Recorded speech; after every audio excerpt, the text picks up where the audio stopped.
Hello and welcome to another Bodgit and Leggit video. Today we are doing front pads and discs on this 2007 Grand Vitara. On a previous video I have done the back brakes, the back shoes, and now we're doing the front ones. Now, so we're going to do the front pads and discs, and obviously, like I always say, you have to do them both sides. Don't try and just do one side. You're not saving money. In fact, you're doing damage to yourself plus the car. So just don't do it. What we need to first do is we need to push back the actual piston inside the caliper. A few ways of doing this. One of the easiest ways is getting something like a big screwdriver or something. This is a lever bar. Just wedging it in there, and I'm just basically pulling it back so I can get the leverage on it and just pushing the piston back. Now hopefully what I've now managed to do is make a little gap. I've got this in between the brake disc and the pedal, sorry, the brake disc and the disc, and as you can see, just levering it back, and that has now gone all the way back. So there's a lot of grief. We need to take off the caliper now. It's normally, looks like a 15mm and a 13mm. So like I said, 17 and 14mm. Now, I'm just basically on this, you might not need the extra spanner, but you have, it's like a big bolt and it just stops the whole thing from turning. So I'm going to hold both of them together. Hopefully my hands are not getting in the way too much, and literally try and crack it. Now I've managed to do that. What I'm going to do is do the bottom one. Always loosen both of them before you take any of them out completely. Again. Oh, this one's tighter. Oh. Use a 17mm extra leverage. Oh. Now, hopefully I didn't get in the way too much there, but it's just 2 bolts, simple enough to undo. Now once we've done that, we can actually get it out of the way.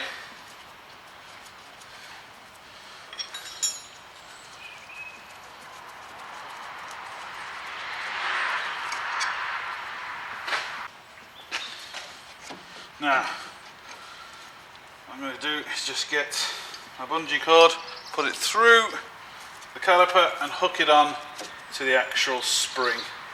And that'll just save, do one of 2 things.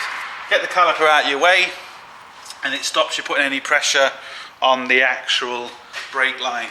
And as you can see when I lift it up, I've just hooked it to the actual spring. Now we can take off these. What we need to do next is take off the carrier. 17mm, and get the air gun on that. This is tight. Now they are tight. So let's see if the big bar will get us out of trouble.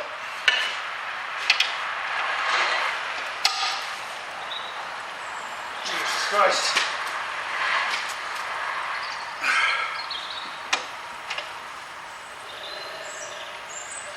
Oh, Jesus, they are tight. Oh.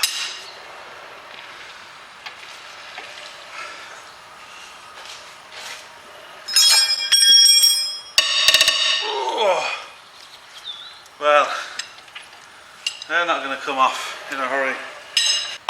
Certainly wasn't going to fall off coming down the road then.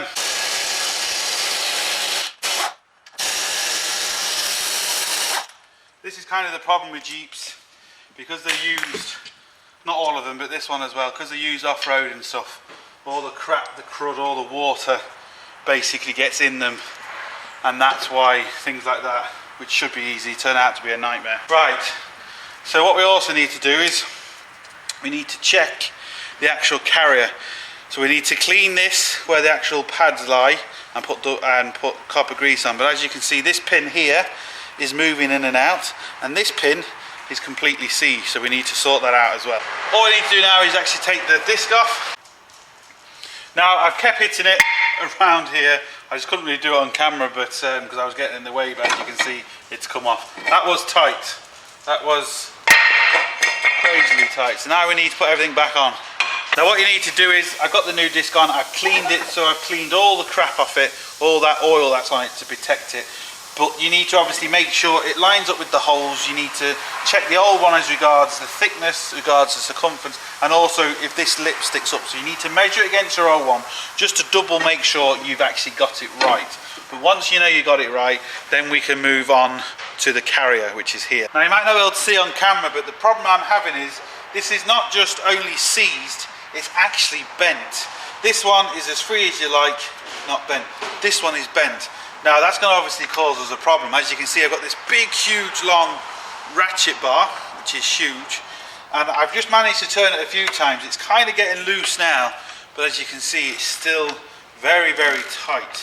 So I need to try and get this pin out and see if I can maybe heat it and straighten it. But I don't know if that's going to work.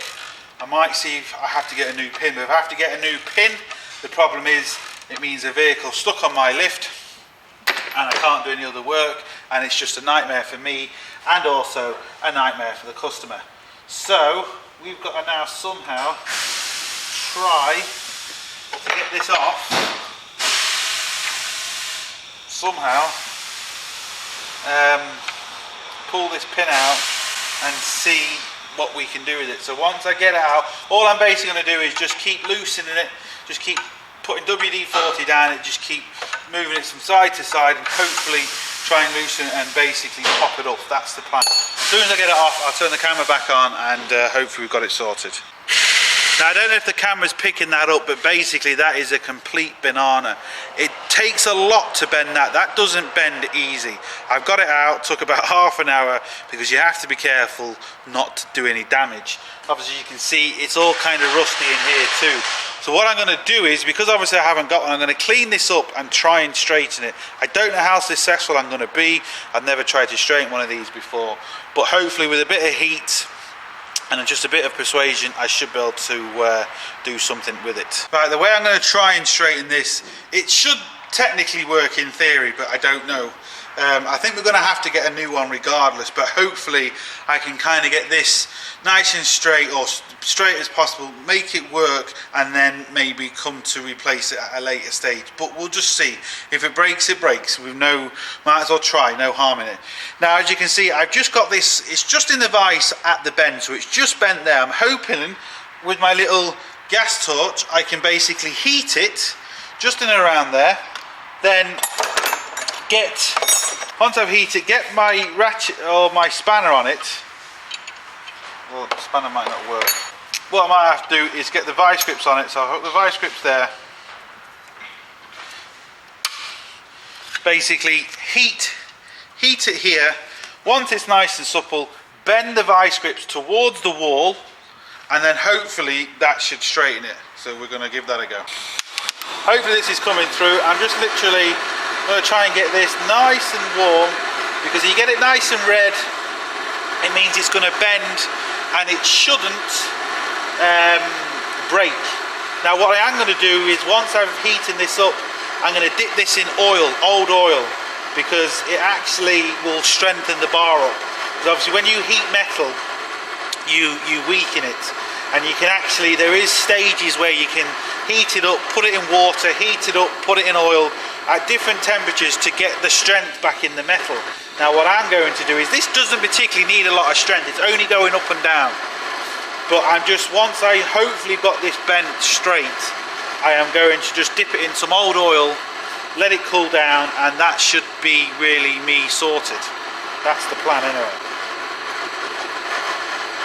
So just get the tip of it, try and get this nice and warm. If you get it nice and hot, it should just literally fold itself straight back, exactly where I need it.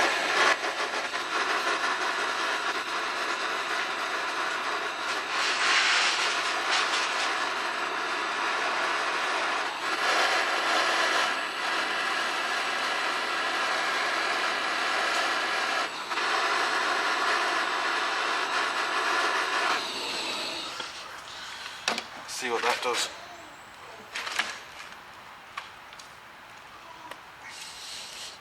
Now I don't know if you saw that, but that does look really quite good actually.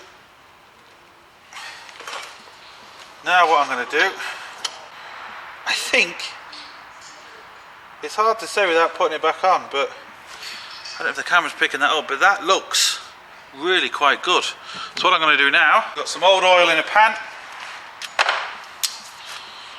and just dump it in there like that, let it cool off. And that should put some strength back into it, and hopefully we could be fine. I'm going to leave that for a few minutes and check it. Now, great news, this is the one that wasn't bent. This is the one that's bent, and as you can see, it now goes in and out nice and easy. It's not stuck, it's not doing anything, and when you spin it, it's not lopsided. So hopefully the camera can kind of show that. So I'm actually really happy with that. I don't think we're going to have a problem. So what I'm going to do is I'm going to put back the pins and I'm going to grease them up, what you have to do anyway. So this grease is from a CV joint grease. It's not copper grease, and do not use copper grease on this because you will regret it. But before we put that in, what we need to do is put the little rubber boot on them. We can put the pin in, slide the rubber boot over the bottom lip and into the top lip. That can be a bit tricky, but easier said than done. It will go on, I say, hopefully. A bit of a squeeze. There we go. Now, as you can remember in the beginning, that rubber boot's not on properly, but you're going to get the idea. Now, as you can see, that goes up and down. Absolutely lovely. So what I'm going to have to do is I'm going to have to get that rubber boot on just to seal it on the bottom first. It might be best or easier to actually put this on now without the thing being there. No, it's not going to be. I'm going to grease up this pin, do the same thing, put the rubber boot back on, then I'll turn the camera back on. We'll be back at the Jeep. Right, as we can see, we've got these in. They're nice and loose, as you can see, they're pulling in and out. Absolutely lovely. So we're okay there. I've cleaned, I've wire brushed these, and I've put copper grease on them. So we're ready now to put them back in. So just hold that over the disc, the two bolts, 17 mil, bang them on with the air gun.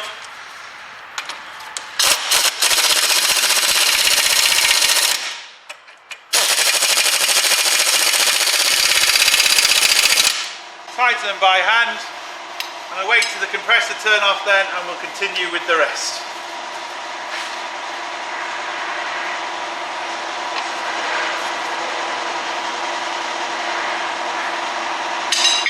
Right, we're finally getting there. This is the problem you can see with mechanics, because you go in and when sometimes you might go into a garage and you think you're being overcharged for something. Well, why is that? It's because these problems, obviously you can't predict these problems. I couldn't predict that pin was going to be bent.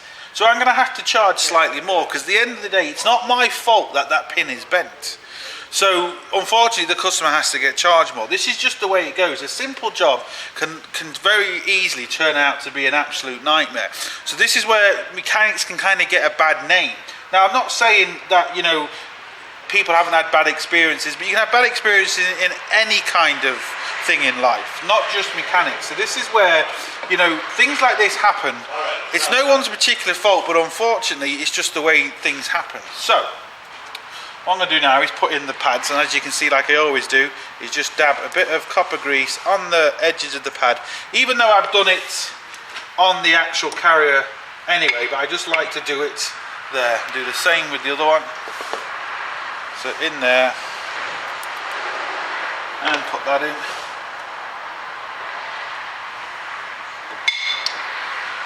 And now put the grease in the middle, so you don't get it covered in your hands. The reason why I like to do it this way is because when you hold the pad, you have to hold the pad here. You don't want to transfer grease anywhere on the actual disc. What we've got to do now is put the caliper on. So I'm going to unclip the caliper now, and hopefully this caliper should just sit on. The pins pull in, and yeah, the pins are in. The caliper is nice and square. That is important. If the pin didn't go all the way in, it wouldn't be square. And as you can see, that's gone in nice and easy. I haven't forced that, so I definitely know that pin is 100% square. I'm not going to have to worry about it now, really. We've heated it up, we've put it in oil, so we know we've more or less got the strength back. And as we can see now, the whole thing moves. We're absolutely sorted. So I'm just going to screw this up with 14 and a 17 mil. So just tying that up.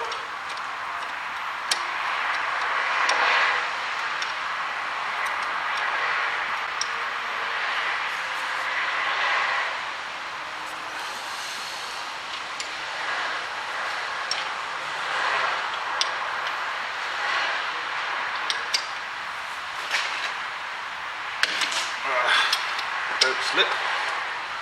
Now, as you can see, that's on. Once we pump the brakes, we're going to be absolutely sorted. The pin is now straight, so we're golden. Right, hope it helps. Thumbs up and subscribe, and don't forget to get your hands dirty. See you for the next one.